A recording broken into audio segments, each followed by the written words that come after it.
So welcome everyone to the Journal of Expressive Writing Open Mic Monthly feature. Tonight, we are so happy to be featuring poet Megan McDermott. I'm Kelly Dumar, and I'm the host of the Journal of Expressive Writing Open Mic program. And I'm so pleased to be here with you tonight. And I am grateful to and want to introduce the founder of the Journal of Expressive Writing, Jen Minotti, and invite her to say a quick hello on this date, which is October 27th, 2022. Welcome. Thank you, Kelly. Hi, everybody. It's so good to see you tonight. So I'm just going to be brief so we can get started. It's just a great honor to have Megan here. She has such a fascinating background. I can't wait to hear her read. And I'm really looking forward to hearing the 15 authors that we have who are going to be reading tonight. So I just want to thank Megan and Kelly and Katerina for her help facilitating, and all of you who are with us tonight. Okay, thank you, everyone. And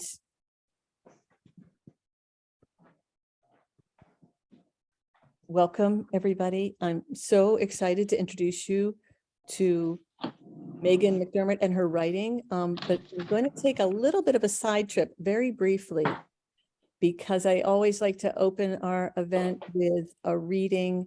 And if there's somebody who is unmuted, could we address that, Jen or Katerina? That would be great. I think there we go. I want to read a little excerpt from an essay by Ellen McGrath Smith about writing as a sacred act, as a warm-up to what we're going to be doing with Megan McDermott tonight. So Ellen says, many people who pray don't envision a clear image of whom or what they're praying to, but poets often have some sense of their potential readers. There are authorities whose approval I've tried to win, or simply people I've tried to please, teachers, fellow writers, editors, contest judges, even my uncle, who actually reads my poems when they appear in the Pittsburgh Post-Gazette, where he used to work. And yet, my most immersed writing is not done with those real faces in mind. I write to the same general entity to which I pray. It's as if the dome of my skull extends to the ceiling of the room I'm in, then to the dome of the sky and outward. It's like the musings I had as a child lying awake at night when my imagination took me to the farthest reaches of the galaxy. But then I emerge from this wide open state and begin thinking about possible readers and the faces up here. Well, friends, we are the faces for each other tonight. Now, Megan is going to read tonight to us from a couple of her books. And I thought of the title for this feature tonight as From Balm and Blessing to Unfiltered and Raw. Megan talks about the weird wonderfulness of being a young clergyman, poet, and feminist. So she says that when she's not doing something priestly or poetic, you might find her watching mindless TV, drinking tea, going to an improv or stand-up comedy class, hula hooping, or getting too worked up about something she's read on Twitter. So Megan is a powerhouse of energy and accomplishment. Ordained as a priest at age 26, she graduated from Yale Divinity School in 2018. And in addition to earning a Master's of Divinity degree and a diploma in Anglican Studies, she also graduated with a certificate from the Institute of Sacred Music at Yale. And she's author of 2 poetry chapbooks, Prayer Book for Contemporary Dating, available from Ethelzine and Micropress, and Woman as Communion, available from Game Over Books. We'll be putting those links to her books. We hope you'll buy them in the chat room. And her first full-length poetry collection, Jesus Merch, a catalog in poems, is forthcoming from Fernwood Press in late February 2023. So I think I've told you enough about Megan now for us to have really become very interested in her poetry and what she has to say. So Megan, thanks for being here with us and welcome. We look forward to hearing you read. Thank you so much, Kelly. And thank you everyone for having me with you tonight. Let me check what time. So I'm just going to dive into reading a little bit from my chapbook that came out about a year ago called Prayer Book for Contemporary Dating, which, as Kelly said, came out from Ethel Micropress, who do these lovely hand-stitched chapbooks. And so the first poem I'm going to share with you is called Saturday Night Communion, Senior Year of College. Cup of salvation, straight peach schnapps, consecration by desire. We danced and drank in the living room, me in a borrowed bra, after a roommate declared my boobs underwhelming. Ritualized preparation for strange hands sliding down our hips. I hadn't discerned yet what counted as sin, the drunkenness, the touching, both. I only knew the list of things God didn't want me to want had grown tedious. My body up against a stranger's, up against a wall, wrote its own theology. Liberation treaties on limbs previously dedicated to an obvious and irrepressible aura of abstinence. That year, I let the aura peel, though facts underneath stood firm. I was fine with being a virgin as long as I didn't dance like one. Sometimes I wondered what guys guessed, though I clarified myself by the night's end. The way I'd let our bodies move together, aggressive, then duck their kisses and scurry home in a protective gaggle of girls drunk off Arbor Mist, a friend once yelling, "She's literally preaching tomorrow," to rebuff a football player who wanted us to get high back in his dorm room. Whoever was least drunk proffered reminders about drinking lots of water while we exchanged forehead kisses goodnight, blessing what was done and left undone. In there somewhere, unspoken reassurance. Christ's body still in ours, 21 and horny, collapsing onto respective beds, wondering, sighing, what if this time I had told that stranger, yes, yes. So this next poem, I saw Kelly quoted it in her write-up for this evening, so I figured I would read it. This is called A Gratitude Prayer for Internet Creeping.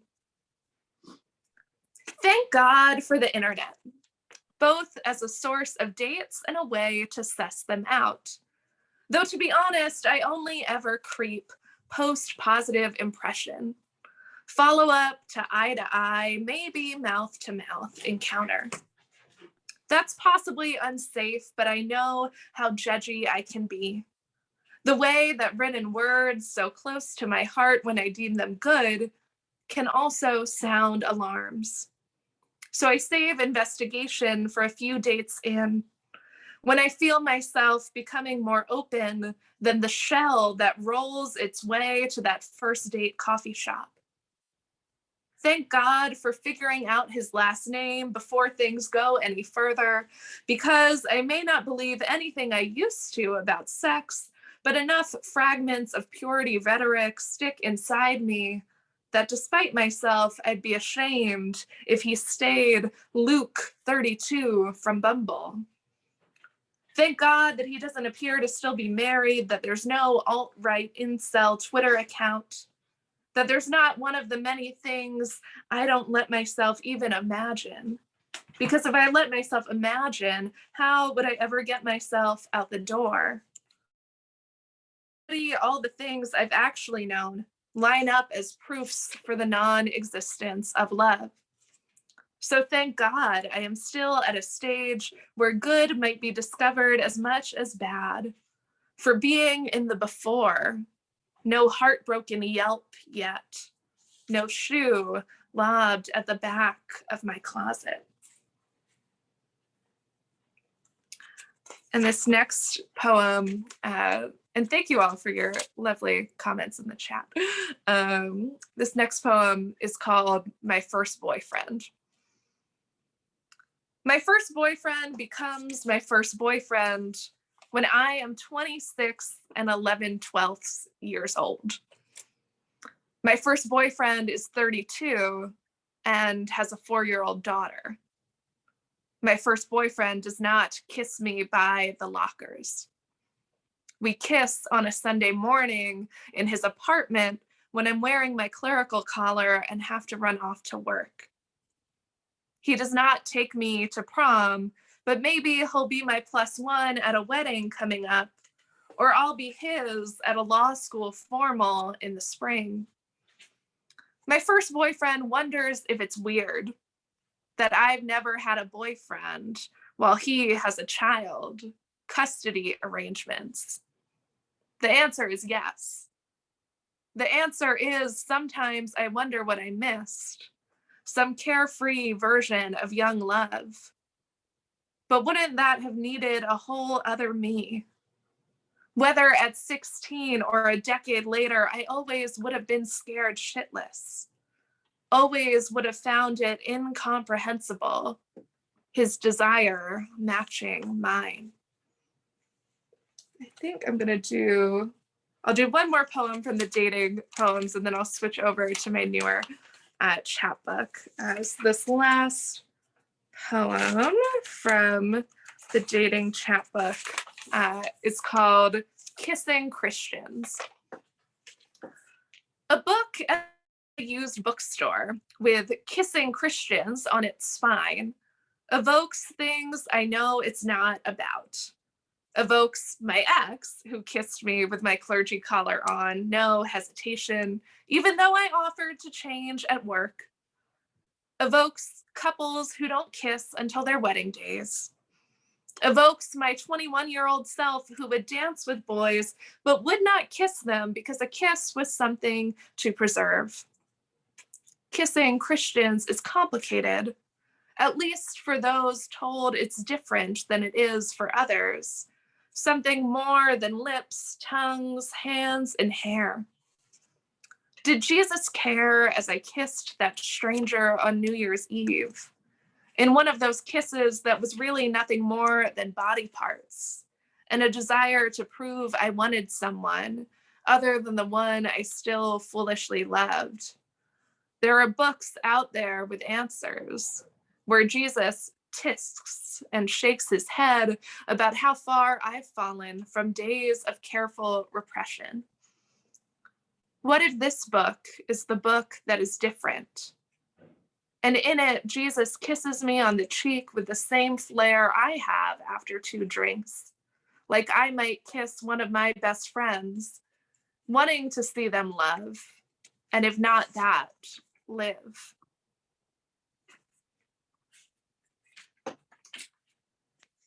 So thank you everyone. For the last few poems, I'm gonna switch over to a chapbook I just had published this year called Woman as Communion from Game Over Books out in Boston, who got me this lovely cover with a unicorn on it that I am obsessed with. And this chapbook really is kind of poems dating all the way back to like my junior year in college. Just all of the poems I have loved most that I've written over the past like 8 years. And a lot of them dealing with faith and dealing with women in the Bible and what it means to come to a feminist understanding of faith. So I'm going to read the first poem in the chapbook, which is called Woman as communion number 1. You might appear unthreatening, consumable, innocuous as bread, as wafer, but they were never innocuous either.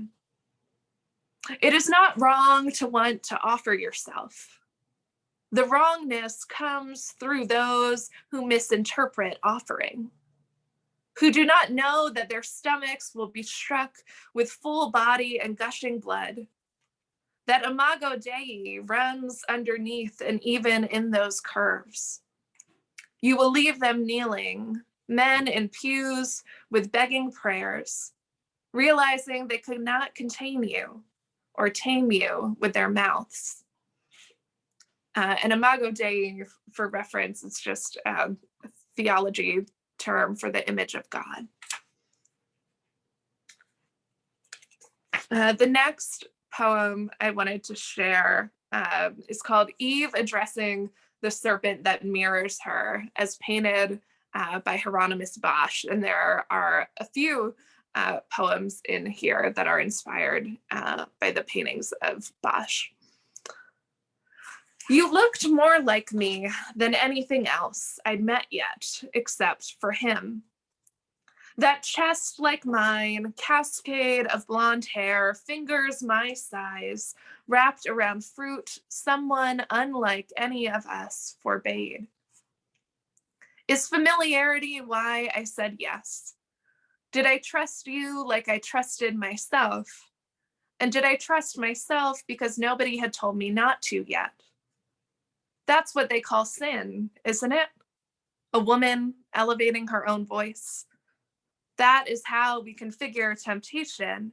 And by we, I mean Bosch. I mean focus on the family. I mean my own faulty memory filtered through the retellings of others. Only in flashes do I see the story I sometimes think is truth. A serpent more like Adam, sizing me up and saying, please add something. There must be more than what you already are. I think I have time for 1 or 2 more. So I'm gonna flip. Yes, you do. Okay, great. This next poem is called Divine C-Section. And it's based off of a story that's not in the canonical gospels that are in the Bible, but a Gnostic gospel. So an unofficial gospel. Details blessedly left out of the Bible and Christmas pageants. Mary and her manner of birthing.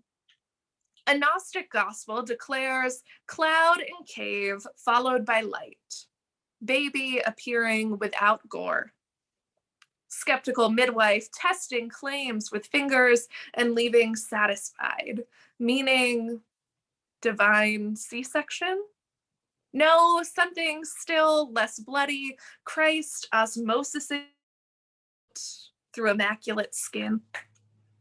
Thank God this Marian test did not become canon, further justifying men who never needed precedent anyway, but would love another reason to call their concerns holy, ignoring Salome's burned hand. Let Mary's virginity be flashy autonomy. Sign, like Sojourner Truth said, of God not needing a man. Instead of another declaration that sainthood is being smooth and shut in places where another woman might tear. And then the last poem that I'll share tonight is from the story of the raising of Lazarus in the Gospels, in the voice of one of his sisters, confronting Jesus before he raises Lazarus, and at the point where Lazarus is dead and Jesus hadn't gotten there on time to heal him. And this is called To Jesus After You Let My Brother Die.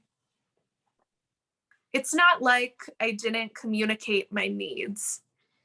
I didn't wrap my words in burial cloths. There were no subtleties or vague spaces. I am not you giving parables, I gave the obviousness of begging. Lazarus, sick, come. There are no excuses, though you may not think you owe me one. I'm never quite sure with us the line between authority and friendship, Lord and loved one. I just know whoever you are left us. One disciple whispers that you stalled on purpose, stayed 2 days teaching elsewhere when you could have scurried home to us. The back of my mind assumes holy intent, but the front screams loud enough for your hearing. Like always, I unroll myself in front of you, readable. Just this once, let me read you back. Thank you. Megan, that was wonderful. I'm going to ask for a possible encore. Do you have anything from the Jesus merch? Let me see if I can pull it up on my phone. I'd love to give people an example of your upcoming. Sure. So just take a minute if you need to. I don't mean to put you on the spot, but I wanted to ask you some questions about that. So, Oh, yes. Let me. and while you're doing that, let me just ask Jen, I don't know how to turn on the closed captioning easily. So Katarina or Jen, if either one of you knows how. I believe just in case you did, it's usually when I've done it, it's set up beforehand. So I'm not sure if you can do it in this moment if it wasn't set up ahead of time, unless anyone else knows. Okay, so if you do know the answer to this question, if you would write Jen or me and Jen, or me, Jen and Katarina, some of us, or just put it in the chat room if you would, and tell us what you know. Okay, thank you. You're ready, Megan? Yep, I got a Jesus merch poem. Good. Okay, good. Great. And do we need to see an image with that or not? This one you shouldn't need to. Okay. So a little context on Jesus March, the book coming out next year. It started just as an early COVID project of, I started writing these poems about contemporary kind of Christian merchandise that was for sale. And then it kind of evolved into including some vintage items and even some more historical items, but I can talk about them more in the Q&A. But this is one of my favorite poems in the collection. It's called A Variety of Christian Pumpkins. Christian plush pumpkins, 1999. Christian pumpkin crinkle tissue paper craft kit, $9.99. Christians are like pumpkins sign craft kit, $9.69. Pin the cross on the pumpkin Halloween game, $4.89. Christian pumpkin keychains, $3.97. Christian pumpkin bowling game, $12.49, and more. There is no story I've ever learned about Jesus and the pumpkin patch. He cursed fig trees, plucked wheat, used mustard seed as metaphor, called himself bread, created wine, but nothing pumpkin. If there are Christian pumpkins, are there also Buddhist ones, and Sikh and Muslim and Jewish and Hindu and Baha'i ones? Atheist and agnostic pumpkins, some that are spiritual but not religious. How does the Christian pumpkin show its Christianness? According to the pictures, pumpkins communicate faith through carved crosses, glowing outwards from a candle placed in its emptied body. Conceding the possibility of its existence, let me ask, can a Christian pumpkin ever just be whole? Unmarred, uninterrupted orange. Not standing out, but just a pumpkin among pumpkins, doing pumpkinhood well. A pumpkin not lit for our benefit, but somehow a light for its own brethren, giving off some Gordian version of mercy and praise. A pumpkin's testimony is something like this. I took in the sun and I grew, just like he asked me to. Thank you. Ah, well, aren't you glad I asked? Oh my gosh. Wow, what a great piece to go out on from your reading. Wow, thank you. That was really remarkable. The whole thing. It's a very moving poem about pumpkins. Oh, great, wonderful to add to our Halloween literature. This should be That's right. anthologized. Yes. Yes. Seasonal. Yeah. Okay. Well, we have actually, I'm so delighted that we are going to have some questions and comments and discussion points, Megan. Thanks for that great reading. And you gave us such different pieces. And I know for myself, I laughed and I definitely tuned Good. in. So all of the above. So one of the things, you know, when I discovered you, and I think it was on Twitter, which is a great place to sort of get introduced to other poets' work sometimes. And I said, oh my gosh, she's so young, okay, comparatively. And there's 40 years between us, right? So for me, you're young. And a clergy woman, a poet, a feminist, I thought this is really intriguing. So I definitely wanted to have you here. Now, I do see that we've got some questions for you here. And also Jen Minotti very kindly put a link to the, I think it's the upcoming link to where to find your Jesus Merch poems. Okay, Aaron asks, did you feel an internal conflict within yourself in college, partying with friends and then going to church the next day? I did the same thing you did back in the day.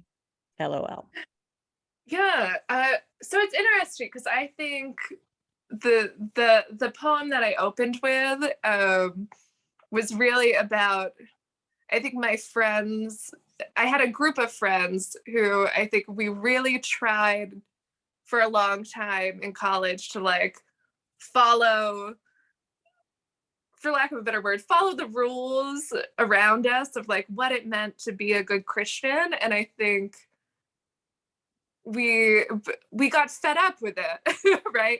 Like there's a certain point where it just is exhausting, especially when for so many things you're like, oh, I'm told that this is bad for me, and yet when I try it out, it doesn't hurt anyone and it doesn't hurt me.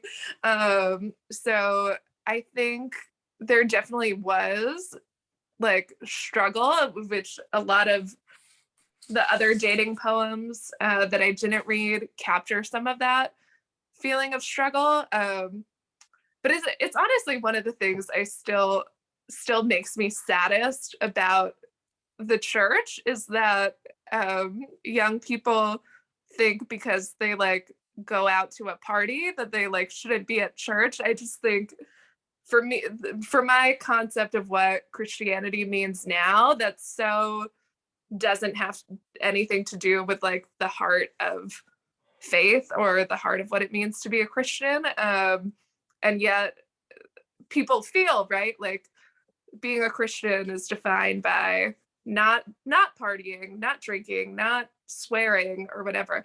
So not kissing.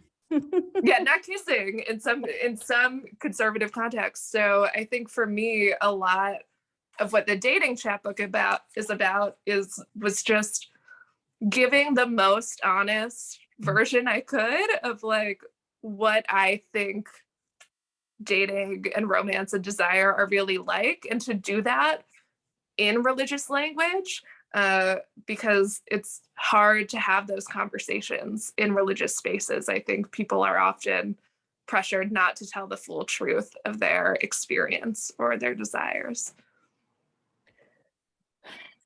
Yeah, and this is what is so stereotype shattering and honest, and it seems to me truly supportive of Mm. young people, in a faith way, to be really honest about these things. Now, someone else, Susan Villardo, is asking, Megan, how have your poems been received or embraced by family or those close to you? Have you been supported? It's a good question. My family is very supportive. I think I don't usually want them to read some of the it depends on what it is. I think the dating poems, I told them something like, there's nothing in there that's outrageously scandalous, but just because I'm your daughter, you just might not want to read them. But no, they're very supportive. I think my parents are not like poetry people and are like, why don't your poems rhyme? So they're not like my first readers, I'll say that.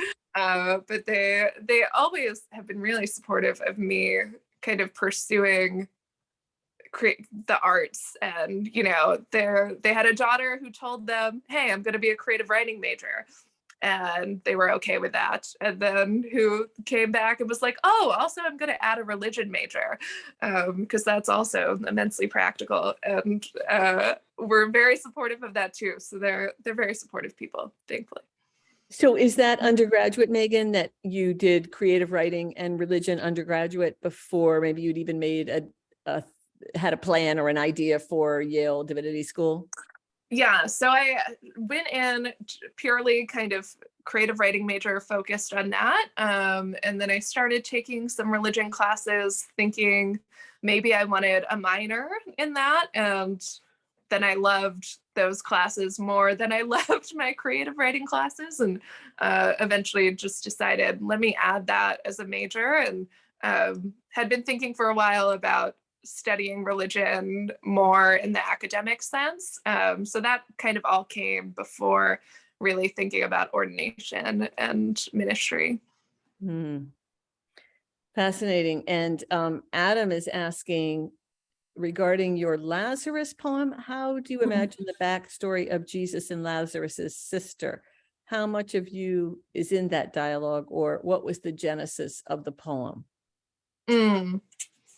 Oh, I had someone ask this at a church recently about how much of myself is in the voice of these women Bible characters. And I think it varies poem by poem.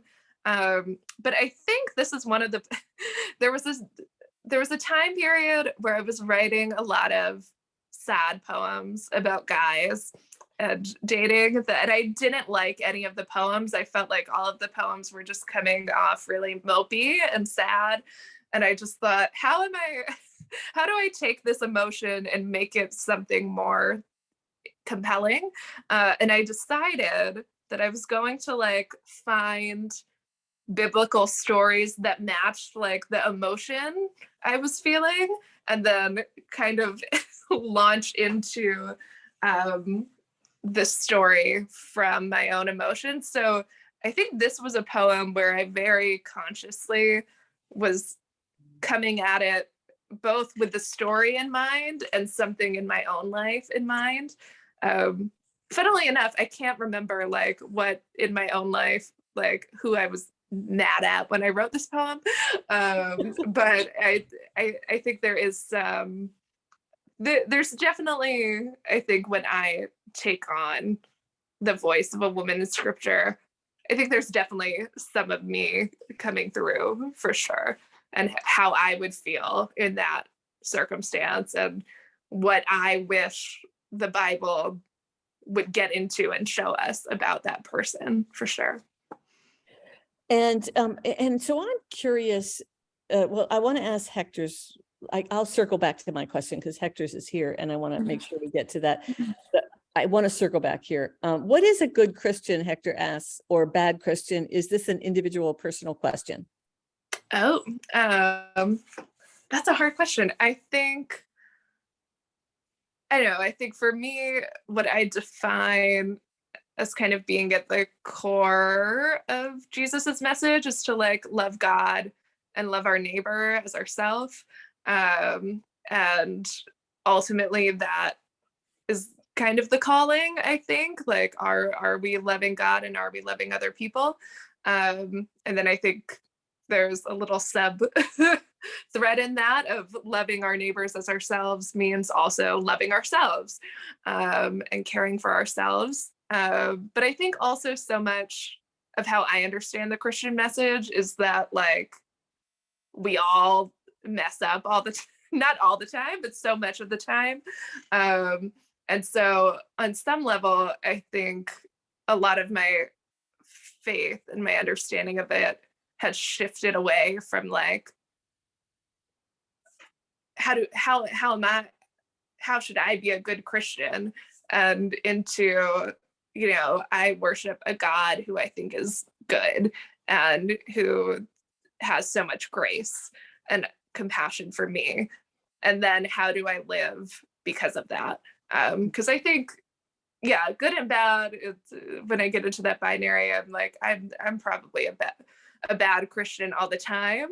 But I think the things that I am a bad Christian about are not the same things I used to think were making me a bad Christian. I think now I think about like, oh, how much plastic like I accumulate through takeout meals because I just want to be convenient. I want my life to be convenient and I'm not caring about the environment. Like, I think of that kind of thing and I'm like, that's to me more kind of going against the heart of God than me swearing in a poem or something like that. So I think my ideas of what are the bad things, for lack of a better word, have changed. But yeah. Well, and that's a lovely answer, and I think a wonderful answer that touches on a lot of really smart things. I also think you answered it so beautifully, so effectively and emotionally in the pumpkin poem as well. So that was lovely. Now, but I think this is, maybe my last question, but I'm really trying to get my head around you in a church setting, giving a sermon. And my questions they have to do with sort of your writing as a, let's say, pastor in a sermon versus a poet. What are the intersections or the voices, or how do you get to, because I imagine you're writing a sermon every week. And so I thought maybe you would just talk a little bit about that kind of creative writing and your poetry, and do they intersect? And is your voice as a poet really outside the voice of being a ordained minister or priest? I'm not sure which, but is it outside of that, or how aligned are those voices for you? Yeah. I love that question because I think it's a question I ask myself a lot, especially because I really am still like newly ordained. Like, I've been at my church for about 4 years. And I actually started a while ago and I'm like, this is good motivation for me to be working on it. I started this project where I look at a piece of scripture and I think about what would I preach from this text, and I do like a prose poem kind of based on what I would preach from the text. And then I do another poem that is like, if I just am looking at this text as a poet, what is it that I'm noticing and what is it that I want to write about? And I think the thing that is different for me in like poetry versus preaching is in poetry, I can raise that, like, I can untangle something, or maybe the better word is I can get something all tangled up, or I can point out, something flawed, or something that troubles me, and I can just stay on what troubles me. without feeling a need to like give some resolution or to like end up in a hopeful place. And I think when I'm preaching, no matter what the set of text is, even if I dive into the complexity of those texts, which I try to do, I think I'm also always asking myself, like, what is good news in what we heard, and like how do I think God might be speaking to us in these in a positive way? Whereas I don't feel that same obligation to look at a text that way when I'm coming at it from a poetic angle. But I think a lot of the like heart underneath it is the same of like, there are feminist convictions, I think, in my poetry that I think come out in my preaching. When in the language I use for God and the like images of God that I try to use. But yeah, I think it's an ongoing question for me, how the two relate to each other. And it's rare that I use my own poetry in a church context, but I often quote poetry from others. And I've been doing a whole this summer I did a whole poetry meditation series on Zoom. So I'm very much a believer in like, the spiritual value of the arts and bringing that into a church. But I'm always trying to figure out what my boundaries are around my own work and how I feel about that showing up in that space, because I'm like, I don't want to be trying to sell books from the pulpit, I guess. Right. I have a feeling there's a wonderful essay for either a literary journal or a kind of a spiritual journal for you in this question. It'll be fascinating to see how that continues to play out in your thinking. And the do your parishioners, this is I guarantee this is the last question. Do your parishioners read your poetry? Have you had anyone come and say, oh, I saw your chapbook on dating or your poetry book on dating? And I did have a parishioner. This chapbook was was in the Harvard bookstore in Cambridge, and a parishioner was actually the one who like took a photo of it and sent it to me, and that was the first time I'd ever seen something of mine on like a bookshelf somewhere, so which was cool. I would say that they're particularly kind of the parishioners I have who have found me on Twitter.